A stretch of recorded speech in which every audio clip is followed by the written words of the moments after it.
గాంధీ భవన్ లో గొడవపై స్పందించిన ఫిరోజ్ ఖాన్ కూడా స్పందించారు. కుర్చీలో కూర్చోవడం విషయంలో ఇబ్బంది జరిగిందని అన్నారు. చిన్న మిస్అండర్స్టాండింగ్ తో గొడవ జరిగిందని, మంత్రి పక్కన కూర్చోవాలని అందరూ అనుకున్నారని చెప్పారు. ఉస్మాన్ తనకు పెద్దన్న లాంటి వాడన్న ఫిరోజ్ ఖాన్, ఉస్మాన్ నన్ను స్టేజ్ పైకి రమ్మంటే తాను వెళ్లలేదు అన్నారు. ఇది తమ ఫ్యామిలీ విషయం అన్న ఫిరోజ్ ఖాన్ తో మా ప్రతినిధి Nagendra face to face. Firoz Khan మనతో పాటు ఉన్నారు, మాట్లాడించే ప్రయత్నం చేద్దాం. సార్, ఏం జరిగింది? ఎస్ఆర్లో ప్రోటోకాల్ రగడ జరిగింది, అందుకే కొట్లాట జరిగింది అనేటటువంటి అంశం బయటకు వచ్చింది. అంతే మా ఆ స్టేజ్ మీద కూర్చోవడానికి ఉస్మాన్ అల్ హాజరీ మా పెద్దన్న, కార్వాన్ కంటెస్టెడ్ ఎమ్మెల్యే, ఆయన గుంజిన నాకు రాని, నేను రాను అన్న. దానిలో నూకినాం, ఆయన నాకు నూకినాను, నేను ఆయనకు నూకినా, దట్స్ ఆల్. దాని తర్వాత సెట్ అయింది, రైట్. నాకు ఆయన పెద్దన్న, ఆయన వచ్చి ముద్దు పెట్టుకున్నాడు, సారీ అని. That's all. ఫ్యామిలీ గొడవ ఇది, నథింగ్. ఒక పార్టీ, ఎక్కువ ప్రేమ, ఎక్కువ డెమోక్రసీ ఉంటే ఇట్లనే అవుతుంది. ఆ ముద్దుతో అయిపోయినట్టేనా? కంప్లీట్ అంతే. నా కొట్లాట నా పెద్దన్నతో, అసదుద్దీన్తో కాదు కదా. అసదుద్దీన్ అంటే వేరే మాట. ఒకవేళ అసదుద్దీన్ నాకు నువ్వు, అది వేరే. ఇది అన్న తమ్ముళ్ళు issue.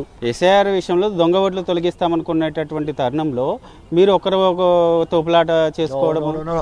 SIR total different subject, ఇది టోటల్ డిఫరెంట్ సబ్జెక్ట్. ఆ స్టేజ్ మీద ఎవరు కూర్చోవాలి, దానిలో ఒక చిన్న రప్చర్ అయింది, దానిలో మిస్అండర్స్టాండింగ్ అయింది, దానిలో మేము సెట్ చేసుకున్నాం. Over story. ఎస్ఐఆర్తో ఓన్లీ డబుల్ ఓట్లు, దొంగ ఓట్లు మాత్రమే తొలగిస్తారు. మీరు ఎందుకు బీజేపీని టార్గెట్ చేస్తున్నారు? బీజేపీ కదా మొత్తం ప్లానింగ్, మొత్తం ముస్లిం ఓట్లు సెట్ చేద్దాం, ముస్లిం ఓట్లకి తీద్దాం, సెక్యులర్ ఓట్లకి తీద్దాం. మీకు కనిపించలేదు బెంగాల్ మమతా బెనర్జీకి ఎట్లా ఓడగొట్టినారు? సో వాళ్ళ స్ట్రాటజీలో వాళ్ళు పోతున్నారు. మొత్తం డివైడ్ అండ్ రూల్ ఎట్లా చేయాలి, రైట్, డైల్యూట్ ఎట్లా చేయాలి. సో ఇది సర్ అనుకూలం బీజేపీకి. సో దానికి మన ఓట్లు ఎట్లా కాపాడాలి, అండ్ ఇది డబుల్ ఓట్లు, డూప్లికేట్ ఓట్లు, బోకస్ ఓట్లు ఎట్లా డిలీట్ కావాలి, దాని మీద పూర్తి అవగాహన మాకు ఉన్నది. తప్పకుండా ఒక ఓట్ కూడా పోదు, అన్ని దొంగ ఓట్లు తీస్తాం. సార్, ఫైనల్గా మీరు ఎప్పటి నుంచో దొంగ ఓట్ల పైన పోరాటం చేస్తున్నారు ఎలక్షన్ కమిషన్తో. ఈసారితో అయినా సరే ఆ దొంగ ఓట్ల తీసివేతకు సంబంధించి సరైన న్యాయం జరుగుద్ది అనుకుంటున్నారా? కోషిష్, హోప్ చేస్తున్నాం. ప్రయత్నం చేయాలి, హార్డ్ వర్క్ చేయాలి.